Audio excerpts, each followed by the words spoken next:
नमस्कार, आप देख रहे हैं प्रदेश का सबसे भरोसेमंद news channel India news Uttar Pradesh Uttarakhand और मैं हूं आपके साथ आयुष चित्रांश। यूपी विधानसभा उपाध्यक्ष पद के लिए घमासान देखने को मिल रहा है। विधानसभा उपाध्यक्ष के लिए लड़ाई मानो चुनाव पर बनाई हो। बीजेपी ने सपा विधायक नितिन अग्रवाल को यूपी विधानसभा उपाध्यक्ष पद का उम्मीदवार घोषित कर दिया है, तो वहीं समाजवादी पार्टी की तरफ से नरेंद्र सिंह वर्मा ने अपना नामांकन दाखिल किया है। अब बीजेपी प्रत्याशी नितिन अग्रवाल के नामांकन के वक्त सीएम योगी समेत कैबिनेट मंत्री सुरेश खन्ना और कई बीजेपी के नेता और कार्यकर्ता मौजूद रहे। सुरेश खन्ना ने कहा कि विधानसभा उपाध्यक्ष का पद विपक्ष को देने की परंपरा है और सपा ने इस परंपरा को तोड़ा है। वहीं सीएम योगी आदित्यनाथ ने भी वहां परंपराओं की बात की और कहा कि बीजेपी संसदीय परंपराओं का पालन करती है और जब विपक्ष कैंडिडेट नहीं दे पाया है तो फिर हमने दिया है। उधर सपा संख्या बल में कम होने के बाद भी बीजेपी को वॉकओवर देने के मूड में नहीं है और अब सपा ने सीतापुर के महमूदाबाद से विधायक नरेंद्र सिंह वर्मा को उपाध्यक्ष बना दिया है। इस उपाध्यक्ष की रेस में कांग्रेस और बसपा पूरी तरह से गायब दिख रहे हैं। उपाध्यक्ष पद के लिए बसपा और कांग्रेस की तरफ से किसी नाम की ना तो कोई चर्चा है, ना ही कोई दावेदारी है। अब उपाध्यक्ष चुनाव का मतदान कल यानी कि सोमवार को सुबह 11 बजे होना है। हालांकि संख्या बल के लिहाज से बीजेपी का पलड़ा भारी दिख रहा है और देखना यह होगा कि विधानसभा चुनाव से पहले विधानसभा उपाध्यक्ष आखिर किस पार्टी का होता है और जिन परंपराओं की बात पक्ष और विपक्ष कर रहा है, आखिर कौन परंपराओं को तोड़ रहा है। आज इसी मुद्दे पर करेंगे हम आज की बड़ी बहस।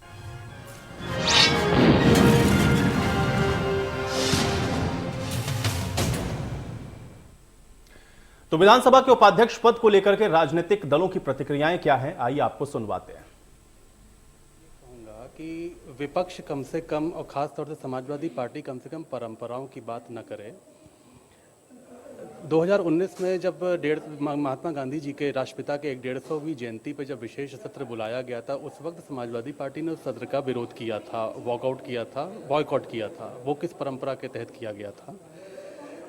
उन्होंने कभी भी संसदीय परंपराओं का न सम्मान किया है, ना ही संसदीय संवैधानिक पदों का सम्मान किया है। भारतीय जनता पार्टी पूरी संसदीय परंपराओं का पालन कर रहा है और सबसे बड़े जो विपक्षी दल होता है उसी के लिए वह रिजर्व किया गया था। जब वो कैंडिडेट नहीं दे पाया, एक कैंडिडेट आए हैं जो सबसे बड़े विपक्षी दल से थे, तो उन्हीं को प्रत्याशी बनाया गया। ऐसे नितिन अग्रवाल को कैंडिडेट बनाया।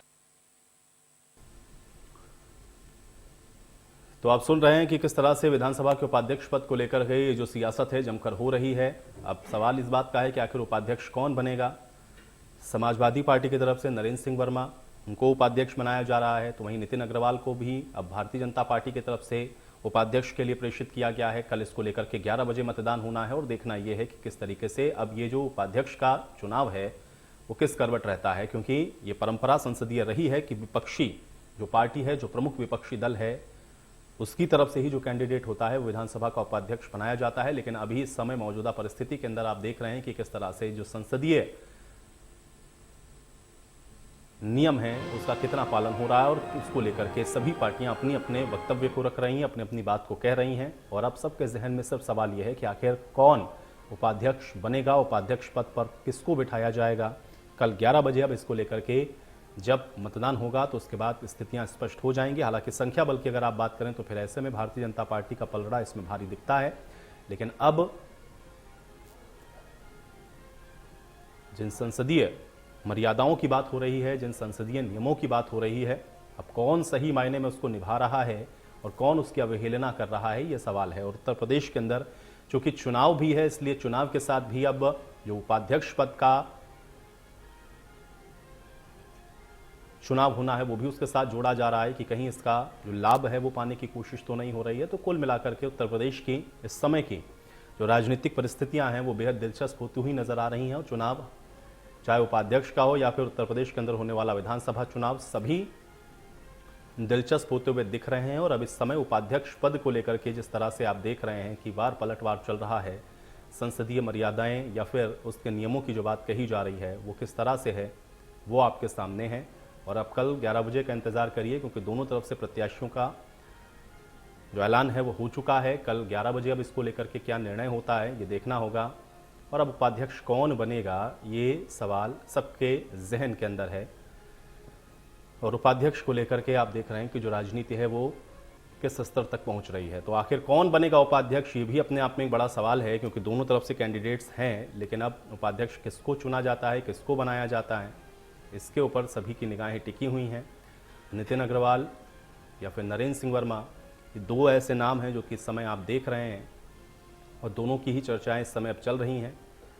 और अब कल का इंतज़ार करिए और उसके बाद ये जो तस्वीर है वो स्पष्ट हो जाएगी। लेकिन विधानसभा के उपाध्यक्ष पद को लेकर के जो स्थितियां इस समय बन रही हैं वो वाकई में बेहद आप देख सकते हैं कि दिलचस्प होती हुई नजर आ रही है। और इसी पर चर्चा करते हैं। तमाम मेहमान मेरे साथ जुड़ गए हैं, पहले उनका परिचय मैं आपके साथ करवा देता हूं। डॉक्टर अभिषेक राय हमारे साथ जुड़ रहे हैं, प्रवक्ता हैं समाजवादी पार्टी के। डॉक्टर अभिषेक राय जी, बहुत स्वागत है आपका।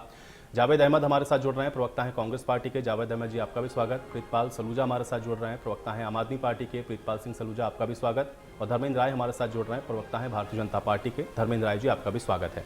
धर्मेंद्र जी, चर्चा की शुरुआत सबसे पहले मैं आपसे ही करूंगा, क्योंकि विधानसभा के उपाध्यक्ष पद को लेकर के इस समय जिस तरह से हम लोग देख रहे हैं कि हलचलें भी बढ़ी हुई हैं, और साथ ही साथ ये भी कहा जा रहा है कि जो संसदीय मर्यादाएं हैं या फिर जो उसके नियम हैं उसकी पालना दरअसल विपक्ष के द्वारा की नहीं जा रही है, और इसलिए जो कैंडिडेट्स है वो आप लोगों की तरफ से घोषित किया गया है। किस तरीके से देखें इस बार का ये जो विधानसभा का उपाध्यक्ष पद, जिसका अभी इस समय हम लोग देख रहे हैं कि राजनीतिक तौर पर भी उसके ऊपर जो टीका टिप्पणी है वो हो रही है, कैसे देखा जाए, इसके क्या मायने समझे जाएं? आपकी पहली प्रतिक्रिया मैं चाहूंगा। देखिए, लोकतंत्र लाठी से नहीं चलता है। लोकतंत्र की मर्यादाएं हैं, नैतिकताएं हैं, और जिन्होंने मर्यादा भंग की है, अगर वही मर्यादा की बात करते हैं तो बहुत हास्यास्पद है। और जिन्होंने पहले से इस मर्यादा को ताक पर रख करके राजनीति की है, सत्ता का संचालन किया है, वो आज किस मुंह से मर्यादा की बात कर रहे हैं। तो देखिए, उत्तर प्रदेश की जो परिस्थितियां हैं, भारतीय जनता पार्टी का जो उपाध्यक्ष के प्रत्याशी हैं उनकी जीत निश्चित है, और यह लोग खाना पूर्ति के लिए जो भी कर सकते हो कर रहे हैं। आपने देखा है कि जब भी ये परंपराएं बहुत लंबे समय से आ रही थी कि उपाध्यक्ष का पद विपक्षी दलों को दिया जाता था, तो इतिहास गवाह है, कोई उसका रिकॉर्ड है कि किसने तोड़ी है, किसने उस मर्यादा को भंग किया है।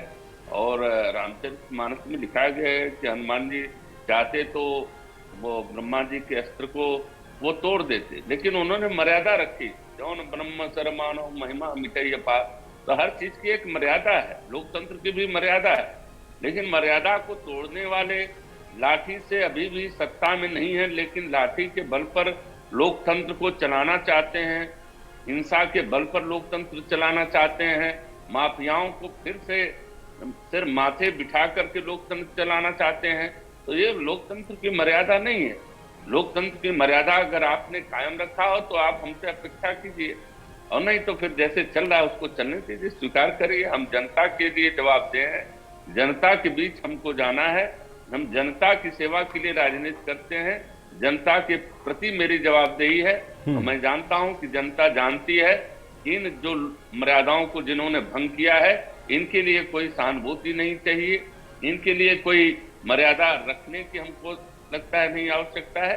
हम जनता के प्रति जवाबदेह हैं, और जनता जो हमें जनता को जो स्वीकार है हम उस पर है चलने का प्रयास करते हैं। और मैं नहीं समझता कि समाजवादी पार्टी या अन्य विपक्षी दल इन्होंने ऐसी कोई मर्यादा रखी है जिसके लिए हम इनकी मर्यादा को अपने स्वीकार करने का प्रयास करें। डॉक्टर अभिषेक राय जी, जवाब दें। देखिए, इनकी कथनी और करनी में शुरू से अंतर रहा है, इनके चाल और चरित्र में अंतर रहा है, तो सारी दुनिया जान रही है। उत्तर प्रदेश की जनता अपवाद नहीं। संविधान की धज्जियां उड़ाने में भारतीय जनता पार्टी माहिर, चाहे वो विधायकों के पास करने की प्रक्रिया हो, चाहे बजट पास करने की प्रक्रिया हो, चाहे इनकी किसी सदन की कार्रवाई की प्रक्रिया, चाहे आरक्षण से जुड़े मुद्दे की बात हो, चाहे कोई भी विधेयक हो, इनके चाल और चरित्र सब दिखता है। 2004 में जब हमारे माननीय नेताजी चीफ मिनिस्टर थे और उत्तर प्रदेश विधान परिषद के उपसभापति का पद था, तो उन्होंने वो विपक्ष को दिया, उन्होंने नजीर पेश करी। लेकिन ये साहब ये कहां मानने वाली बात करते हैं।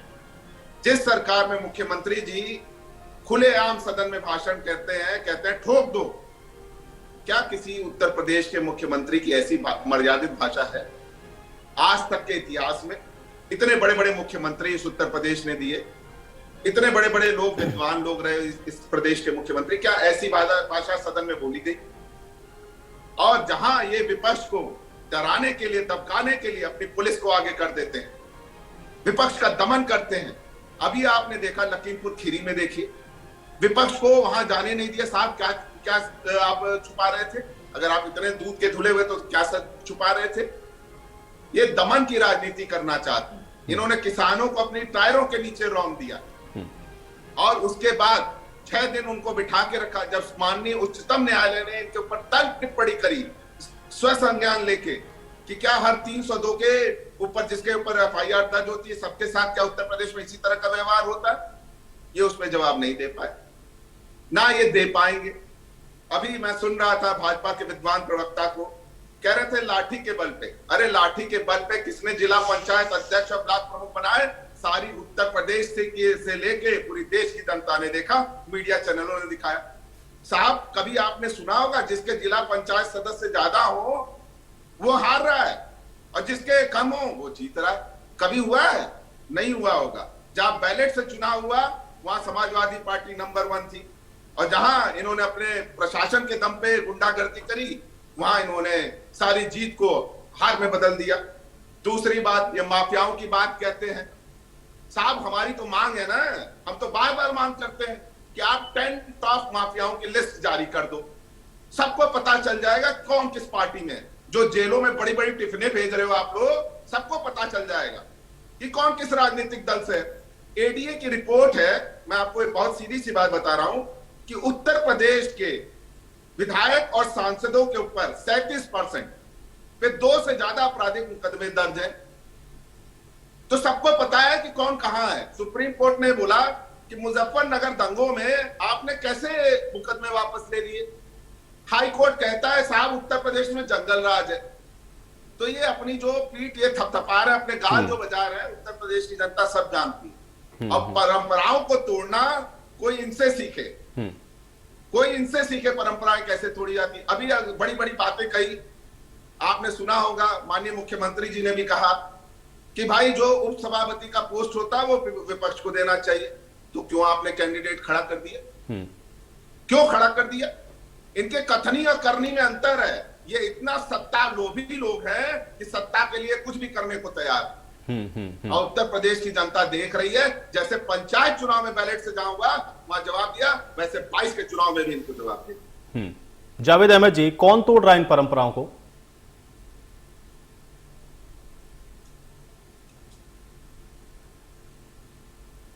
जावेद जी एक बार अपना माइक अनम्यूट कर लें आप। ये सबके सामने है कि परंपराओं को किसने तोड़ा है।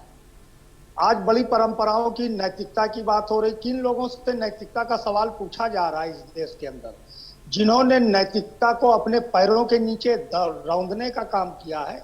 अब 4 महीने की जब सरकार ये सदन बचा है तो किस तरीके से यहाँ पर कब्जा करने का प्रयास किया गया, नियंत्रित करने का प्रयास किया गया। 1989 के बाद किसी भी दल की सरकार रही हो उसने इस नैतिक दायित्व का निर्वहन नहीं किया। आप बताइए, विधान परिषद में अल्पमत में होने के बाद आपने प्रोटेम स्पीकर की जो एक अल्पकालिक परंपरा है उसके बल पर आपने विधान परिषद में अल्पमत में होने के बाद आप काबिज हो गए।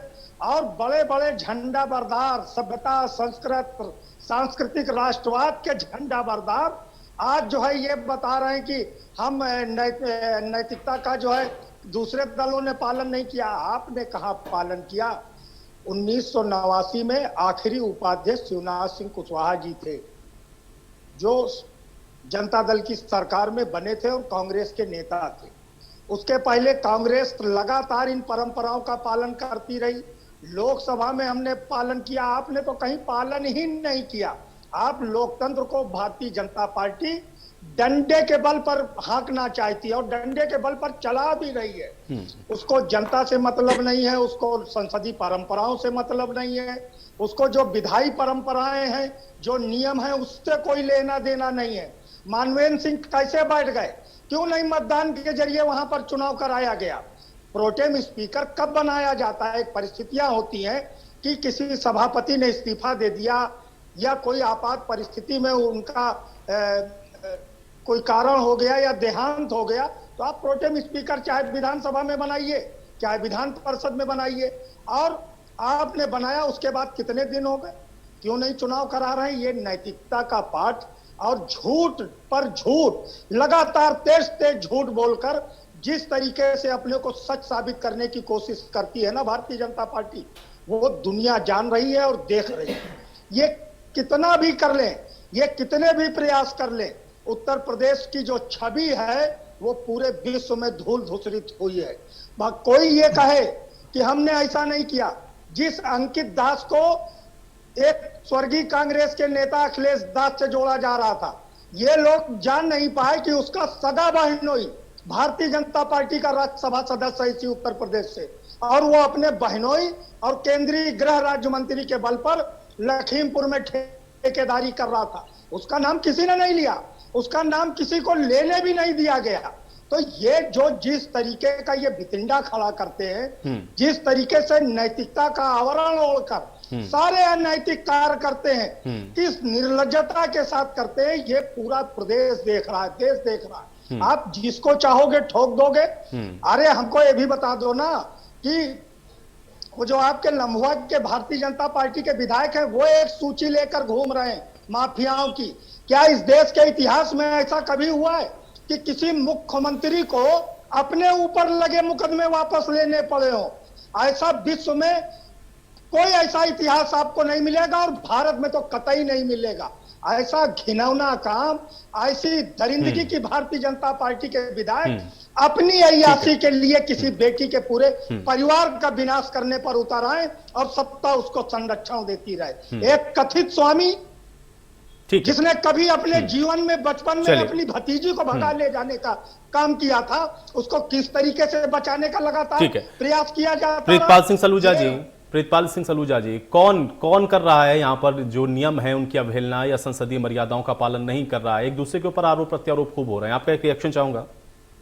देखिए, भारतीय जनता पार्टी संसदीय मर्यादा का जितना उन्होंने कत्ल किया है या हत्या कर दी है, कोई दूसरी पार्टी का भी कोई इस तरह का अभी अगर पूर्व में इंदिरा गांधी को देखें तो इंदिरा गांधी ने भी अगर देश के अंदर इतना बड़ा आपातकाल लाया था, उसके बाद से अगर देखा जाए तो आज की डेट में भारतीय जनता पार्टी ने ये करीबन 33 अध्यादेश संसद के अंदर पेश किए, जब इनके पास सांसद की गिनती पूरी नहीं थी, राज्यसभा में इनके पास गिनती नहीं थी।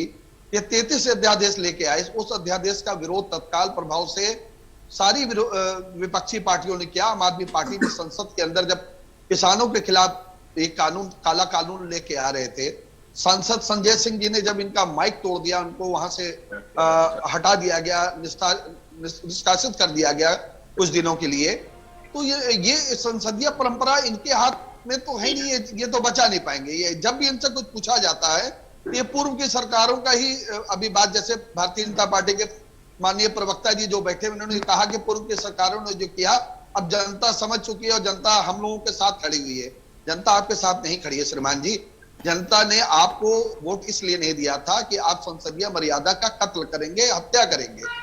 जनता ने आपको वोट दिया था कि जनता अपनी जरूरत की जो उनकी चीजें हैं उनको आप उपलब्ध करा के देंगे।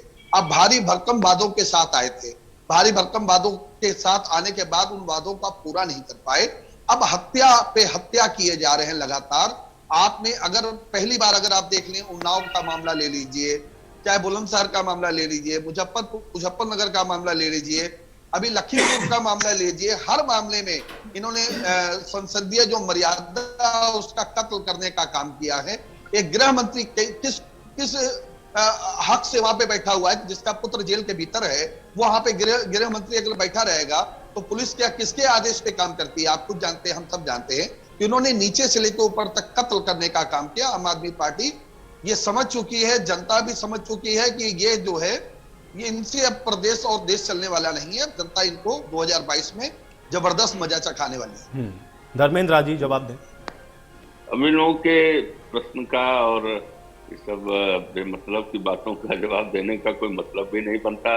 मैं अगर समाजवादी पार्टी, बिल्कुल नहीं, ये तो अहंकार है, समाज नहीं, ये भारतीय जनता पार्टी का अहंकार है। जवाब नहीं देना चाहते अभी रावण में क्यों बैठे? डिबेट से उठ जाइए, बता दीजिए, डिबेट से उठ जाइए। अभी दहन किया गया रावण का, वो अहंकार मत अपनाइए। आपको जनता ने राज दिया है, आप राम के नाम पर राज लेकर आए हैं। आपका फर्ज बनता है कि राम की तरह राज करें राम के आदर्शों पे चले, रावण के आदर्शों पे मत चले। जी जी जी जी। मैं एक एक करके जरा शांति से सुने तो मैं आपका जवाब दे रहा हूँ। समाजवादी पार्टी के प्रवक्ता महोदय कह रहे थे, मैं इनसे पूछ रहा हूँ जिस पार्टी ने अपने आंतरिक लोकतंत्र को जिंदा नहीं रखा, जिनके पिता की बनाई हुई सत्ता को किस तरह से उन्होंने कब्जा किया और नेताजी मुलायम सिंह यादव जी को किस तरह से अपमान के घूंट पीने पड़े, वो अगर नैतिकता की बात करते हैं तो पूरी प्रदेश की जनता जानती है। एक नेता के रूप में विपक्ष में भी अगर मुलायम सिंह यादव जी रहे हैं तो उन्होंने भी मर्यादा निभाई, लेकिन उस पार्टी को, जिस पार्टी को मुलायम सिंह यादव जी ने खड़ा किया, उसको किस तरह से कब्जा किया अखिलेश जी ने, ये सारी दुनिया ने देखा है। अब बीच में न बोलिएगा। और आप अगर दुहाई देते हैं नैतिकता की, मर्यादा की, तो बहुत बेमतलब की बातें हैं। और समाजवादी पार्टी या कोई क्षेत्रीय पार्टियां अगर ये कहती हैं कि मर्यादा, लोकतंत्र में मर्यादा, तो उन्होंने तो लोकतंत्र की मर्यादा को तार तार करके रख दिया था जिस पार्टी को लोहिया जी ने खड़ा किया। आयुष जी का जवाब दूंगा मैं। आयुष जी का जवाब दूंगा मैं। आप बोलिएगा। मैं आपके बीच में नहीं बोला था। भारतीय जनता पार्टी ने सबसे ज्यादा। ठीक है प्रीतपाल सिंह सलूजा जी, प्रीतपाल सिंह सलूजा जी ऐसे नहीं भाई, देखिए ठीक है, एक एक करके देखिए। अभी आप लोग जब इतना लंबा लंबा भाषण दे रहे थे, आप लोग इतना बोल रहे थे तो वो सुन रहे थे। जब आप लोग बोल रहे थे तब वो सुन रहे थे। अब आप उनको सुनिए भाई, अब उनको सुनिए, अब उनको सुनिए। नहीं प्रीतपाल सिंह सलूजा जी, ऐसे काउंटर क्वेश्चन से नहीं चलेगा ना, पहले उनकी बात को सुनिए फिर आप उसका जवाब दीजिएगा। प्रीतपाल सिंह सलूजा जी, मेरे कपड़े उसके सफेद, ये लेके जाएंगे 2022 में भारतीय जनता पार्टी। प्रीतपाल सिंह सलूजा जी, प्रीतपाल सिंह सलूजा जी, प्रीतपाल सिंह सलूजा जी, एक एक करके भाई, एक एक करके भाई, एक एक करके बोले, एक एक करके बोले, एक एक करके बोले। प्रीतपाल सिंह सलूजा जी, प्रीतपाल सिंह सलूजा जी, प्रीतपाल सिंह सलूजा जी, प्रीतपाल सिंह सलूजा जी, प्रीतपाल सिंह सलूजा जी, प्रीतपाल सिंह सलूजा जी, प्रीतपाल सिंह सलूजा जी, एक एक करके बोले। आपने सवाल पूछ लिया, अब उसका जवाब सुने। धर्मेंद्र जी, अपनी पार्टी में बैठे हुए लोग, अरे जरा भाषा अपनी दुरुस्त कर लो। लोकतंत्र के हत्यारे आप हैं, आरएसएस है, भारतीय जनता पार्टी है। लोकतंत्र के हत्यारे नरेंद्र मोदी है, लोकतंत्र के हत्यारे योगी आदित्यनाथ है। और भाषा संयमित रखिएगा, तभी रखिएगा, इसका जवाब भी देना आता है। आप तो ज्यादा बदतमीज लोग यहाँ पैनल में है। आप बोलने नहीं देंगे। आप मजाक बना रखे हैं। अरे मजाक आपने बना रखा है देश की जनता का। अंग्रेजों के गुलाम, कारपोरेट के गुलाम, मजाक आपने देश का बना रखा है। देश की धन संपदा को आपने लूट लिया। संसदीय परंपराओं को, मर्यादाओं को ताक पर रखेंगे और दूसरों को नसीहत देंगे। पहले स्वयं के गिरेबान में झांक के देखिए। कब कल्याण सिंह के सरकार में विधानसभा में उपाध्यक्ष चुना गया? कब राजनाथ सिंह के मुख्यमंत्री काल में आपने विधानसभा का उपाध्यक्ष चुना? कब राम प्रकाश गुप्ता के मुख्यमंत्री काल में उपाध्यक्ष चुना? दूसरों को शिक्षा दे रहे, दूसरों को अज्ञानी समझते हैं आप। काशी में आके माला पहनती हैं, शर्म नहीं आती आप बहुरूपिये लोगों को? आप लोग तंत्र की काशी किसी के बात की है? काशी में भी पहनेंगे, हर जगह पहनेंगे। जनता पहना रही है माला, आपके पेट में चुमला उठ रही है। कहाँ वो कथित बेटा, किसको माने बुलाया था? झूठे लोग, निर्लज्ज लोग, घूमने वाले किस आदर्श की बात कर रहे हो? किस आदर्श की बात कर रहे हो? अरे गोडसे के पुजारियों, जब भी विदेश जाते हो तो नेहरू और गांधी का गुणगान सुनने को मिलता है। एक आदर्श पुरुष नहीं आपके पास, उधार से मांग के लाते हो, जबरन कब्जा करने का प्रयास करते हो महापुरुषों पर। कहाँ खड़े हो? कहाँ खड़े हो? कातिलों, बलात्कारियों की पार्टी का नाम है देश के अंदर भारतीय जनता पार्टी। लुटेरों की पार्टी है भारतीय जनता पार्टी। संसदीय परंपराओं का विनाश करने वाली पार्टी है भारतीय जनता पार्टी। कहाँ खड़े हो? इस देश को कांग्रेस ने खून पसीने से बनाया। इस देश की जनता के विश्वास को उसने बरकरार रखने का काम किया। आपने जनता के भरोसे को तोड़ने का काम किया, उसके साथ अन्याय करने का आपने काम किया। भारतीय जनता पार्टी से लोकतंत्र अरे मालूम है कैसे चलता है। 2014 में देश की क्या अर्थव्यवस्था थी धर्मेंद्र राय जी, देश की अर्थव्यवस्था 2014 में क्या थी जब आपके हाथों में सत्ता गई थी, और आज क्या है अगर बता दो तो मान लूंगा। आज अब अर्थव्यवस्था बताएंगे, देश को मिट्टी में साढ़े 4 साल में 18,000 बलात्कार हुए उत्तर प्रदेश में, 20,000 से अधिक हत्याएं हुई। ये है आपका रिपोर्ट कार्ड। कुपोषण के मामले में पूरे देश के अंदर आप नंबर 1 पे आपने उत्तर प्रदेश को खड़ा कर दिया। कानून व्यवस्था ध्वस्त हो गई। आपकी पुलिस व्यापारियों की हत्या करती है। आपकी पुलिस के हाथों से कितनी हिरासत में मौतें होती है, बेगुनाह लोगों की मौतें होती है। इसका कोई दर्द है आपको? किसानों को मारा आपने, बेरोजगारों को मारा, रोजगार मांगते नौजवानों को पीटा आपने, किसके साथ अन्याय नहीं किया। आज जो जोर जोर से चीख रहे हो ना, जो जोर जोर से झूठ चीख रहे हो, इससे संसदीय परंपराओं का जो आपने नाश किया है उस पाप से आप बच नहीं सकते। बताओ विधान परिषद में कब चुनाव कराओगे? इतिहास हमको इंतजार करना पड़ा मंदिर बनाने के लिए। अरे मंदिर आपने नहीं बनाया, मंदिर कोर्ट से बनाया। आप झूठे हैं, मंदिर कोर्ट से बनाया। चलिए ठीक है डॉक्टर अभिषेक राय जी, चलिए ठीक है जावेद जी आपने अपने हिस्से का बोल लिया। अब आपने अपने हिस्से का बोल लिया, मैं तो सोच रहा था आपको समय दूंगा कि आप अपनी बात को रखेंगे, लेकिन आपने बीच में ही बोल लिया।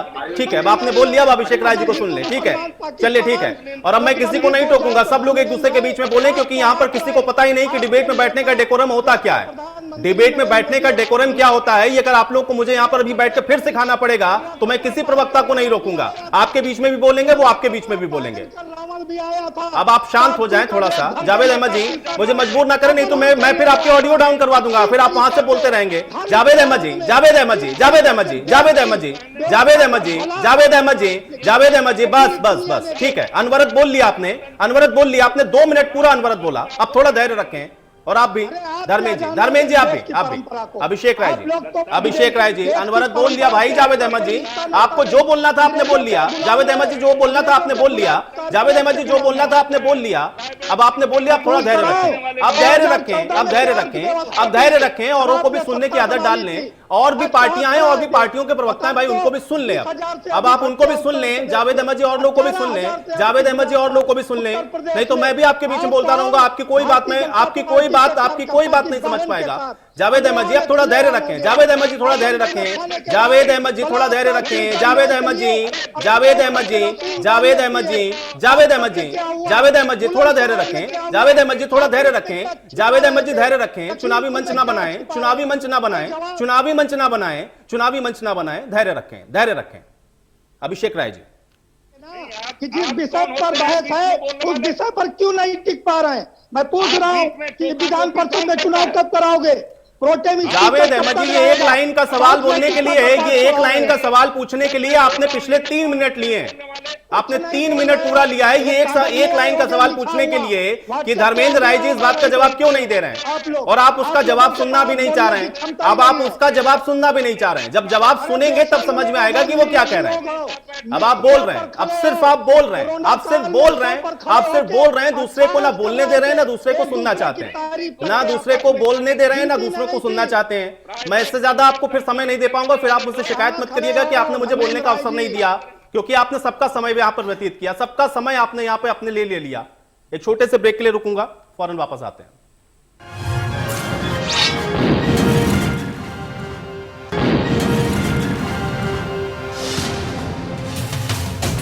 तो ब्रेक के बाद आप सभी का स्वागत है। बड़ी बहस में चर्चा आज हम कर रहे हैं विधानसभा में उपाध्यक्ष पद के चुनाव की, जिसको लेकर के आप देख रहे हैं कि मौजूदा जो 2 पार्टियां, खासतौर से सत्ताधारी पार्टी और मुख्य विपक्षी दल, इन सब के बीच में संसदीय मर्यादाओं का जिक्र हो रहा है और दोनों लोग एक दूसरे के ऊपर आरोप प्रत्यारोप कर रहे हैं। कोई कह रहा है कि हमने मर्यादा का पालन किया, कोई कह रहा है कि जब दूसरी पार्टी नहीं करती तो वो हमसे इस बात की अपेक्षा क्यों नहीं करती। लेकिन सवाल यह है कि आखिर कौन वाकई में इन संसदीय मर्यादाओं का पालन कर रहा है, और क्या वाकई में जिन परंपराओं की बात पक्ष विपक्ष कर रहा है, आखिर इसको तोड़ कौन रहा है? ये अपने आप में एक बड़ा सवाल है और इसी पर लगातार चर्चा जारी है।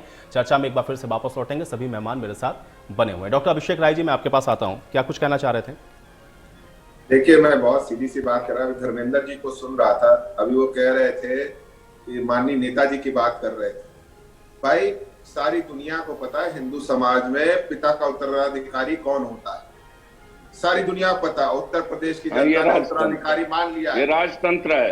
अरे आप पूरी बात ये सुन लीजिए, राजतंत्र है। राजतंत्र ये नहीं है, राजतंत्र है। लोकतंत्र है। मैं आपको करेक्ट कर रहा हूँ, लोकतंत्र हाँ है। जी। सुनिए, मैं आपके बीच में जी। नहीं बोल रहा था। जोर जोर से चिल्लाने से सच बात गलत नहीं हो जाएगी। सुनिए पहले धर्मेंद्र जी, गुरु ब्रह्मा गुरु विष्णु गुरुदेव महेश्वरा गुरु साक्षात परम ब्रह्मा श्री गुरुवे नमः। आपकी पार्टी ने जिसको गुरु माना, आपके माननीय प्रधानमंत्री जी ने आडवाणी जी को कहां पे लाके रखा है। आप मुझे नैतिकता मत सिखाइए। सुनिए धर्मेंद्र जी, सुनिए, मैं आपसे नहीं, जब पूछूंगा बताइएगा। सारी दुनिया ने देखा, उत्तर प्रदेश की बात नहीं कर रहा हूं, पूरे विश्व ने देखा। जिसने जिसको राजनीति की उंगली पकड़ के चलना सिखाया, आज वो कहां। तो जो अपने गुरु का नहीं हुआ, वो जनता का क्या होगा, ये सारी दुनिया समझती है।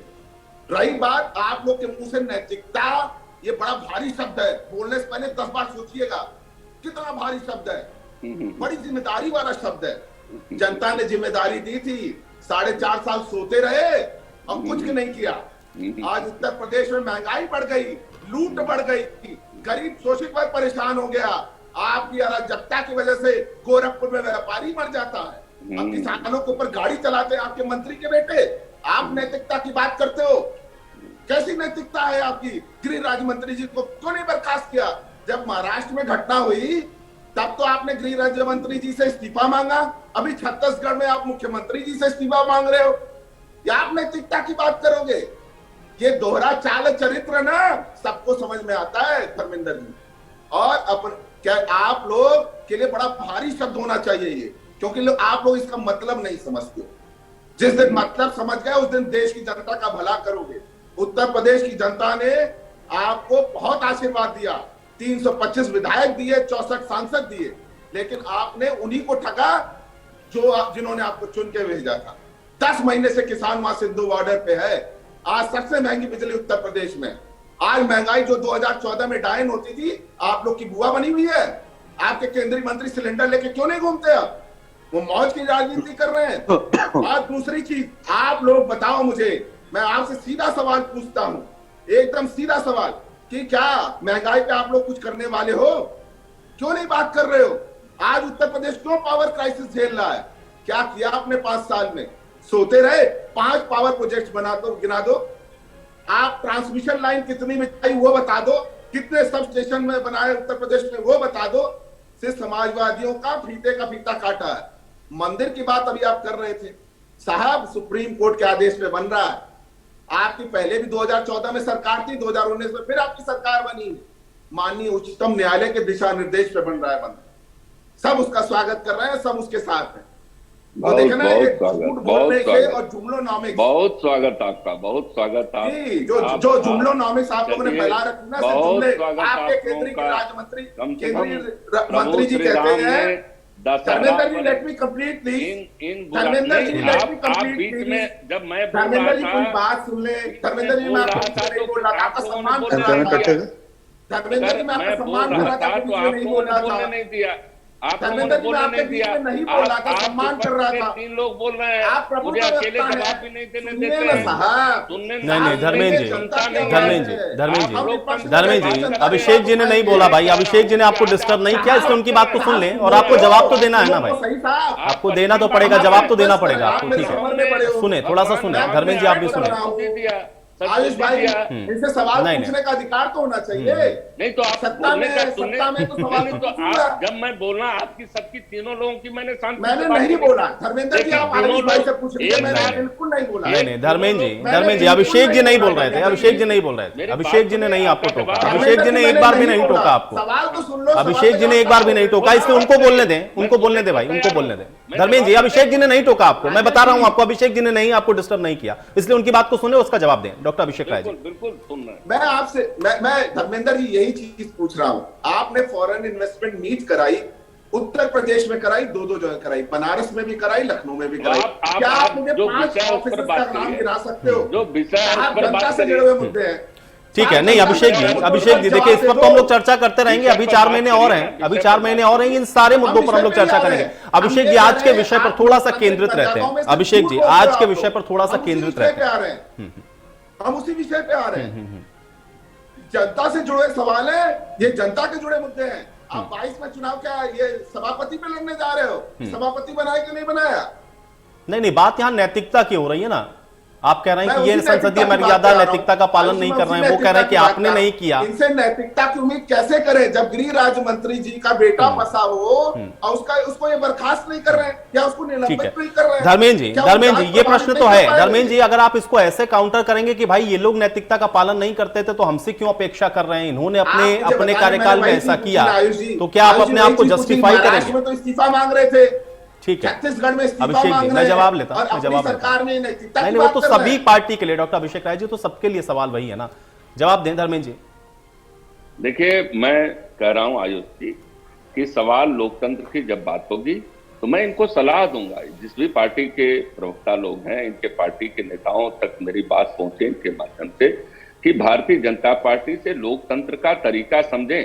आज भारतीय जनता पार्टी विश्व की ऐसी पार्टी है जहां एक गरीब घर का बेटा भी अध्यक्ष बन सकता है, प्रधानमंत्री बन सकता है, राष्ट्रीय महामंत्री बन सकता है। यह एक परिवार की पार्टी नहीं, एक कंपनी की पार्टी नहीं है। तो लोकतंत्र पर चलने का मार्ग, लोकतंत्र के मार्ग पर चलने का रास्ता दिखाया है ये भारतीय जनता पार्टी ने। आज सभी पार्टियां एक प्राइवेट लिमिटेड कंपनी हो चुकी हैं। सारी देश की जनता जानती है समाजवादी पार्टी को आज कौन चला रहा है। एकमात्र नहीं, लेकिन धर्मेंद्र जी देखिए, ये भी विषयांतर है, ये भी विषयांतर। धर्मेंद्र जी बहुत सीधा सवाल है, बहुत सीधा सवाल है। धर्मेंद्र जी देखिए, बहुत सीधा सवाल है। हम लोग सवाल पर बात करते हैं। धर्मेंद्र जी मुझे ये बताइए, विपक्ष को अगर विधानसभा उपाध्यक्ष देने की परंपरा रही है, धर्मेंद्र जी अगर विधानसभा का उपाध्यक्ष पद विपक्षी पार्टी को देने की परंपरा रही है, तो समाजवादी पार्टी विपक्षी पार्टी के तौर पर है, वो परंपरा क्यों तोड़ रहे हैं आप लोग? अभिषेक जी एक सेकंड। धर्मेंद्र जी वो परंपरा क्यों तोड़ रहे हैं? अगर विपक्ष को देने की वो परंपरा है या विपक्ष को ही वो पद दिया जाता है तो वो परंपरा क्यों तोड़ रहे हैं धर्मेंद्र जी? तो मैं कह रहा हूं कि मेरी बात तो सुन ले, आप अपनी बात कहिए, मैं सब आपकी कड़ी बात सुनने को तैयार हूं। तो मैं कह रहा हूं कि आज भारतीय जनता पार्टी से जो भी पार्टियां हैं उनको सुनना चाहिए। समाजवादी पार्टी एक प्राइवेट लिमिटेड कंपनी, कांग्रेस एक प्राइवेट लिमिटेड कंपनी, सोनिया जी, राहुल जी, प्रियंका जी, अरे आप किस पार्टी के किस चेहरे पे आप चाहते हैं कि लोकतंत्र बहाल हो, लोकतंत्र जिंदा रहे, लोकतंत्र की मर्यादा जिंदा रहे? जवाब देना चाहूंगा। देखिए, आप सब जवाब दीजिए। आयुष जी इसका जवाब हम देंगे। बिल्कुल, आप दोनों के लिए सवाल है, आप दोनों लोग जवाब दीजिएगा। पहले एक बार कंप्लीट हो जाए, बात कंप्लीट हो धर्मेंद्र जी। आप मेरी बात पूरी होने नहीं देंगे। लेकिन धर्मेंद्र जी उस विषय पर जरूर आइएगा कि अगर विपक्ष के लिए बना हुआ पद है तो उस पर आप अपना कैंडिडेट क्यों उतार रहे हैं, इस सवाल पर जरूर आइएगा। बाकी आपको जो कहना कहें धर्मेंद्र जी, कंप्लीट करें। देखिए, हम उनके लिए जवाबदेह हैं जो मर्यादा जानते हैं, जनता के लिए हम जवाबदेह हैं। जनता कैसी मर्यादा चाहती है, हमसे अधिक मर्यादा की राजनीति न कोई करने वाला है, न हम समाज की मर्यादा को रखने वाले हम हैं। भगवान राम की मर्यादा को रखने वाले हम हैं, भगवान कृष्ण की मर्यादा को हम रखने वाले हैं, भगवान बाबा विश्वनाथ की मर्यादा को रखने वाले हम हैं। अरे तो ये मर्यादा कौन सी समाजवादी पार्टी ने तोड़ दी भाई? भगवान राम की मर्यादा को कौन सा तोड़ा?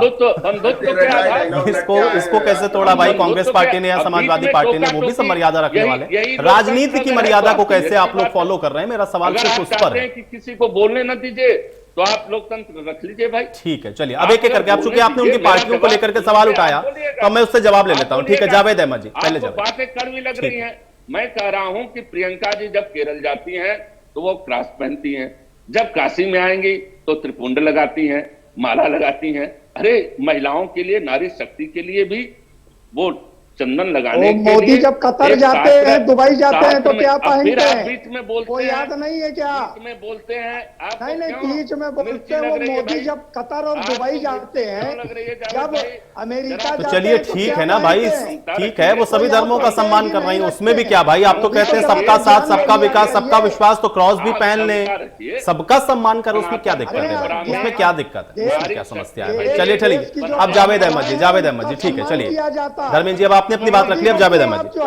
अरे कितने बड़े सनातनी हो धर्मेंद्र राय जी, भारतीय जनता पार्टी कितनी बड़ी सनातनी है।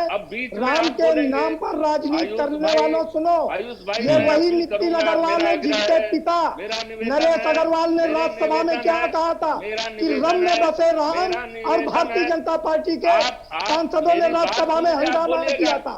आज तक माफी नरेश अग्रवाल या उनके पुत्र नितिन अग्रवाल ने नहीं मांगी।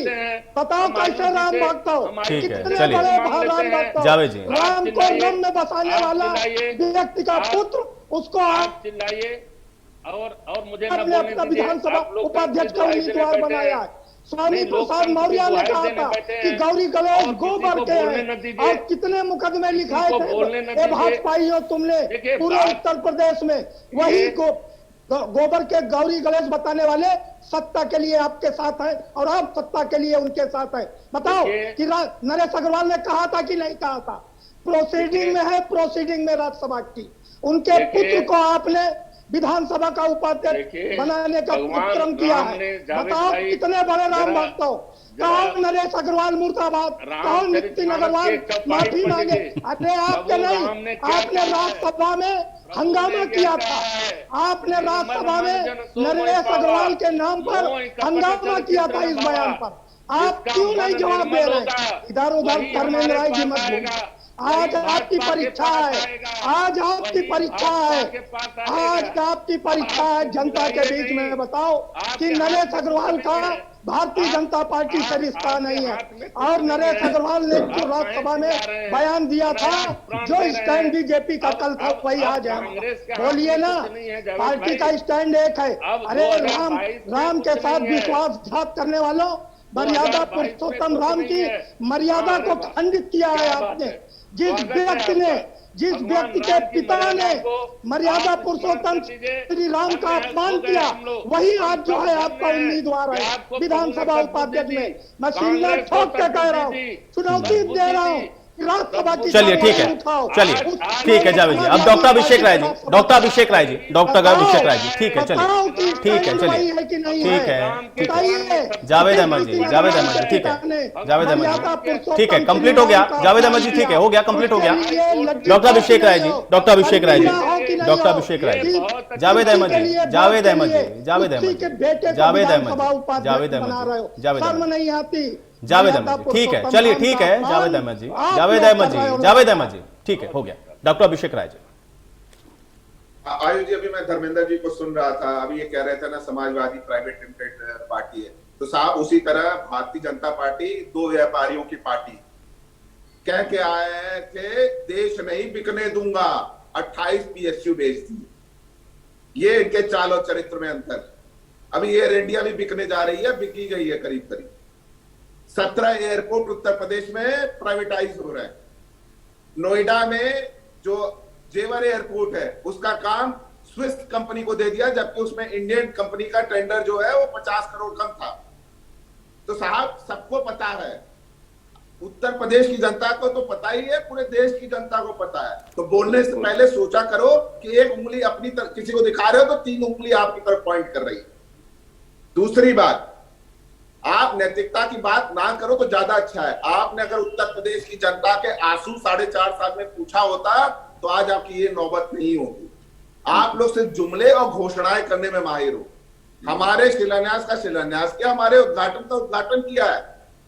हमने 22 महीने में एक्सप्रेसवे बना के दिया, जिसपे आज फाइटर प्लेन उतरता है। आपने हमारे ही पास के हुए पूर्वांचल एक्सप्रेस को 5 साल में नहीं बना पाए, और उसपे आज पहली बारिश में दरारें पड़ गई।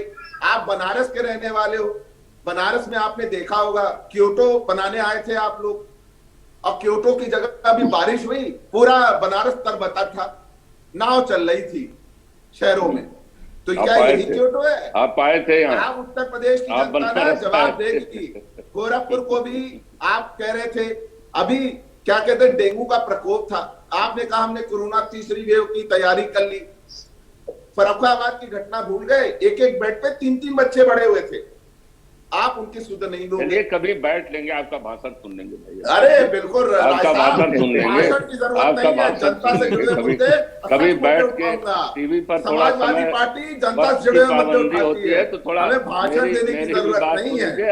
आपका भाषण अच्छा है, हम सुन नहीं लेंगे नहीं कभी धर्मेंद्र बैठ साहब, के। भाषण की हाँ, बात नहीं है, आपका भाषण देने की अच्छा बात है। नहीं है। आप जब हाँ, सुनना चाहो तब सुन हाँ, लो। सुन लेंगे, इसी सुन काशी लेंगे। नगरी के हम भी रहने वाले हैं, सुन लेंगे। जो काम आपने छोड़ा था, आप बनारस आइएगा, तेरा पूछ लीजिएगा। साहब हम बनारस ही रहते हैं, हम बनारस ही रहते हैं, और हमने देखा है, बहुत करीब से देखा है। सामने घाट पुल है, हम बहुत करीब से मेरी देखा बात है। तो सुन लीजिए, मैं आपको बता मेरी रहा बात हूं, सुन लीजिए। सामने घाट धर्मेंद्र जी पुल है। Please let me complete. ये बस्तर धर्मेंद्र जी आप बड़े हैं, बार सुन ले।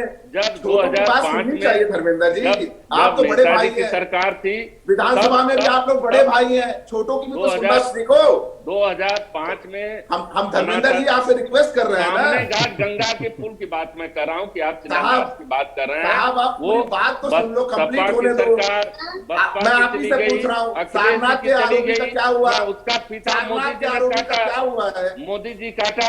अगर सारनाथ योगी के जी की आरोपी का सरकार क्या न हुआ है? होती, योगी जी की और सरकार, तो गंगा ने आज बुलाया बनारस था, आप पाएंगे ना, बेटे आज ने आप बुलाया, पाएंगे माँ को बुलाया कितना था, बदला है। क्या वो अरे लाशें कर रही थी? आम जनता की बात के जनता साथ ने अपने को जनता ने जोड़िए। सब देखा है साहब, राजनीति कर रहे हैं तो मैं कह रहा हूँ कि जनता आम ने सब जनता देखा है। आज आप बनारस राजनीतिक की एक प्रवक्ता थोड़ी जनता हो, जानती आप है तो धार्मिक कि प्रवक्ता मोदी बन जी के बैठे योगी हो। जी न होते तो आज बनारस का क्या सही बात है। कर रखा अगर था आज आप लोगों बारिश ने? हो रही है उत्तर प्रदेश क्या हाल- में, तो आज आपकी क्या हाल मोदी जी और कर मोदी जी रखा था आप लोगों इतना ने? महिमा मंडन मत करो आज साहब। बनारस चमक झूठ रहा कम है, बोलो, पूरे दुनिया झूठ में कम बोलो, चमक सेहत रहा के लिए है। बढ़िया अरे रहेगा।